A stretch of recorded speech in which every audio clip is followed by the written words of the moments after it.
এটি মুঘল সাম্রাজ্যের অন্যতম বিখ্যাত স্থাপনা। হুমায়ুনের সমাধি ভারতীয় উপমহাদেশের প্রথম উদ্যান সমাধিক্ষেত্র।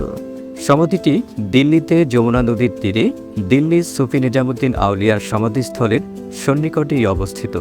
1556 সালে মুঘল সম্রাট হুমায়ুনের মৃত্যুর 9 বছর পর 1562 সালে হুমায়ুনের পত্নী হামিদা বানু বেগম এই সমাধিটি নির্মাণ করেন। সমাধিটির নকশা প্রস্তুতকারক পার্সিক স্থপতি মিরাক মির্জা গিয়াস।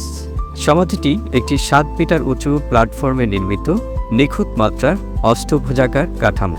সাদা মার্বেল দিয়ে নির্মিত গম্বুজগুলোর সাথে লাল বেলে পাথরের দেয়াল অদ্ভুত সৌন্দর্য ফুটিয়ে তুলেছে।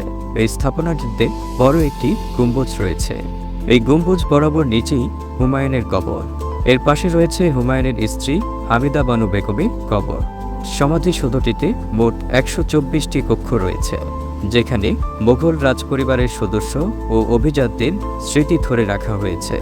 সমাধি ঘিরে রয়েছে 27 হেক্টর জায়গা জুড়ে বিস্তৃত একটি বিশাল মনোমুগ্ধকর বাগান। চারবাগ গার্ডেন নামে পরিচিত বাগানটি বার্ষিক বাগিচার অপূর্ব নিদর্শন। প্রাচীর ঘেরা এই সমাধিটিতে প্রবেশের জন্য 4টি প্রবেশদ্বার রয়েছে। লাল বেলে পাথরের স্থাপনাগুলোর মধ্যে সম্রাট হুমায়ুনের সমাধিসৌধই ভারতে প্রথম। সমাধিসৌধটি 1993 সালে ইউনেস্কো কর্তৃক বিশ্ব ঐতিহ্যবাহী স্থান হিসেবে মর্যাদা লাভ করে।